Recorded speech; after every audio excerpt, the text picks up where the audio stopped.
राज्यभरात डॉक्टर बाबासाहेब आंबेडकरांच्या जयंतीचा उत्साह आहे. जिल्ह्यामध्ये विविध कार्यक्रम राबवले जात आहेत. कार्यक्रमांमध्ये राजकीय नेतेही सहभागी झालेले आपल्याला पाहायला मिळाले. यावेळी आंबेडकर जयंतीचं औचित्य साधून काँग्रेसच्या खासदार प्रणिती शिंदेंनी भाजपवर निशाणा साधलाय. भाजपमुळे आंबेडकरांचं संविधान धोक्यात आलंय. लोकशाहीला खूप मोठा धोका निर्माण झालाय. संविधान टिकवणं गरजेचं आहे आणि हीच खरी आंबेडकरांना श्रद्धांजली ठरेल, असं प्रणिती शिंदे म्हणाल्यात. मात्र भाजप नेत्यांकडून आरोप खोडण्यात आलाय. संविधान भक्कम हाती असल्याचं म्हणत भाजप नेत्यांनी आरोप फेटाळलेत. दिवस खूप महत्त्वाचा आपल्या सगळ्यांसाठी आणि बाबासाहेबांचे विचार ते आपल्या आयुष्यात हे जन्मालापासून ते शेवटपर्यंत असायला पाहिजे. ते केवळ जयंतीपुरती नाही. हा संदेश बाबासाहेबांनी दिलेला आज खरं तर बाबासाहेबांची जास्तच आठवण येते आणि त्यांचे विचार आज जास्त लागू आहेत. कारण का आज कुठेतरी या देशाला लोकशाहीला खूप मोठा खतरा निर्माण झाला आहे. संविधानाला खूप मोठा खतरा निर्माण झाला आहे. संविधान बदलण्याच्या गोष्टी हे सत्ताधारी भाजपकडून होत आहेत. बाबासाहेबांना न मानणाऱ्या गोष्टी ह्या ठिकाणी सत्ताधाऱ्यांकडून होत आहेत. लोकशाहीचा अंत कुठेतरी होताना दिसत आहे आणि मला असं वाटतं हीच ती वेळ आहे की आपल्याला त्यावेळेस स्वातंत्र्य लढाईमध्ये लढायचा चान्स आपल्याला कोणालाच भेटला नाही. पण ही ती दुसरी लढाई आहे जी आपल्याला लढायची आहे आणि आत्ताच संघर्ष करणं, आत्ताच संघटित होणं हे गरजेचं आहे. जातपात धर्म सगळं बाजूला ठेवून ह्या लोकशाही टिकवण्यासाठी, संविधान टिकवण्यासाठी मला असं वाटतं आता काळाची गरज आहे आणि तीच खरी श्रद्धांजली आहे. तेच खरं जयंती साजरं करणं मला असं वाटतं होईल. दर दिवशी रोज मला असं वाटतं उठल्यावर बाबासाहेबांचे विचार आणि संविधान जपण्याचा जे वचन आहे ते आपण घेणं महत्त्वाचं आहे. उद्याच 3 दिवसाचं संसदीय सत्र आहे महिला आरक्षणावर. पण महिला आरक्षण हे 23मध्येच काँग्रेस पक्षाने सपोर्ट देऊन पारित केलेलं. त्याच्या आधी 73 आणि 74व्या अमेंडमेंटनुसार आपण पंचायत आणि महानगरपालिका आणि नगरपालिकामध्ये महिला आरक्षण 50% आणलं आणि 2023मध्ये जेव्हा ह्या लोकांनी अमेंडमेंट आणली की 50% महिला आरक्षण हे पार्लमेंटमध्ये आणि विधानसभेत झालं पाहिजे.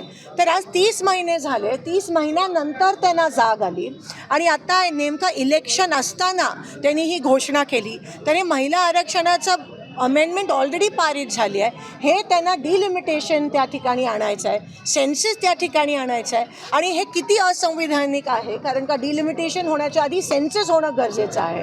म्हणून एकंदरीत हे ज्वलंत उदाहरण आहे किती असंविधानिक हे काम करतायत आणि ऑपोजिशनला न घेता खरं तर हे अशी बिलं पारित होण्याच्या आधी पूर्ण देशभरात एक चर्चा झाली पाहिजे. पण चर्चा होत नाही आहे. मोदीजी एकच ओपॅड घेत आहेत. संमेलन एकतर्फी सगळं चाललं आहे. एकतर्फी जेव्हा होते तेव्हा लोकतंत्र नसतं.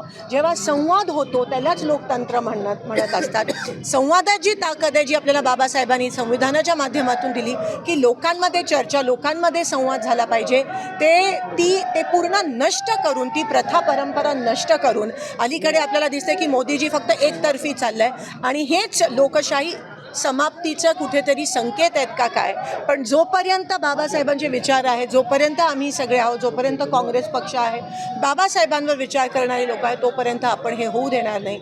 अगदी चौथा स्तंभ जो आहे त्यांच्यासमोर पण मोदीजी मागच्या 15 वर्षात आले नाही आहेत आणि तेच मनमोहन सिंगजी अनेकदा आले होते. ह्याच्यावरूनच कळतं की कसं लोकशाहीचा अपमान आणि संविधानचा अपमान हा मोदीजी आणि भाजपकडून वारंवार होत आहे. महामानव डॉक्टर बाबासाहेब आंबेडकरजी यांची 135वी जन्म जयंती सोहळा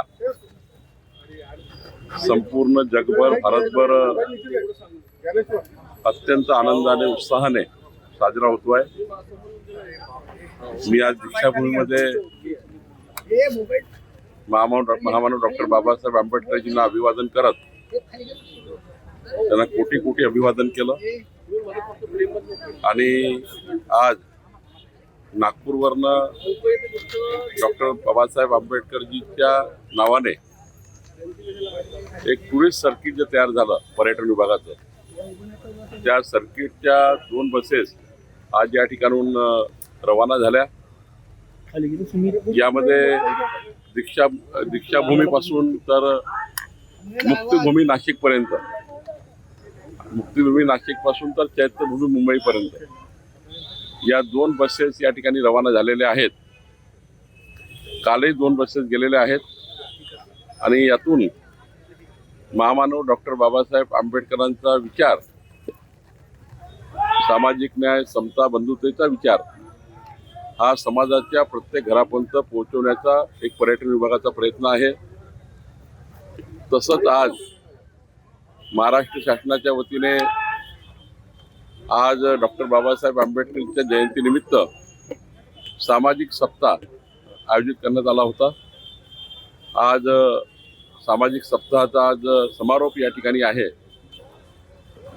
जे समाजामधील विविध लाभार्थी आहेत त्या लाभार्थ्यांना वेगवेगळ्या पद्धतीने मुख्य प्रवाहात आणण्याची योजना महाराष्ट्र शासनाने तयार केली, नागपूरच्या सामाजिक न्यायाने तयार केली आहे, नागपूरच्या सामाजिक विभागाने तयार केलेली आहे.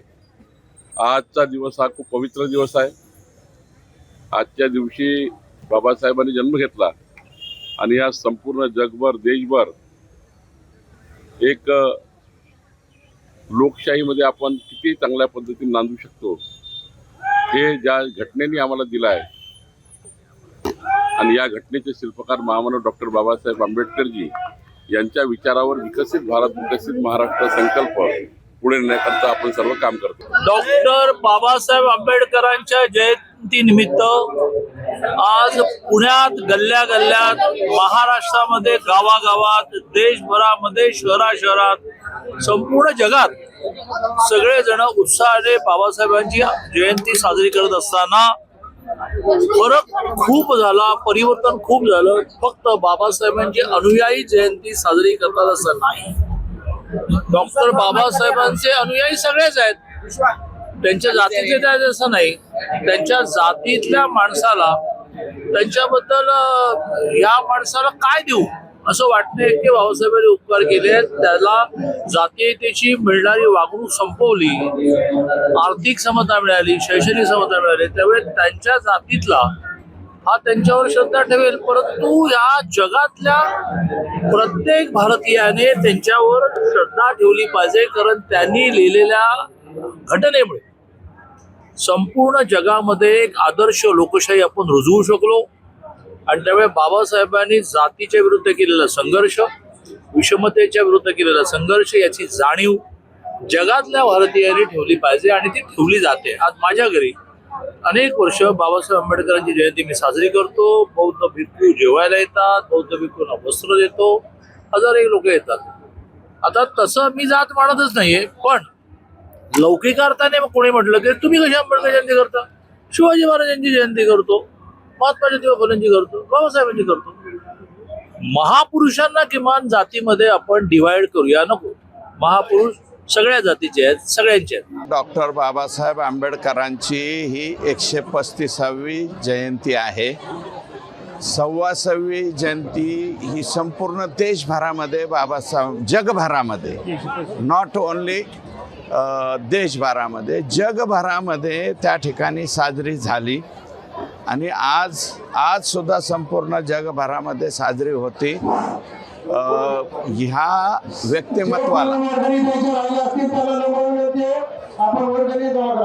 ह्या व्यक्तिमत्वाला अभिवादन करण्याचं हे 14 एप्रिल या दिवशी हे परमभाग्य आहे आणि त्या भाग्याचा आम्ही लाभ घेत आहोत.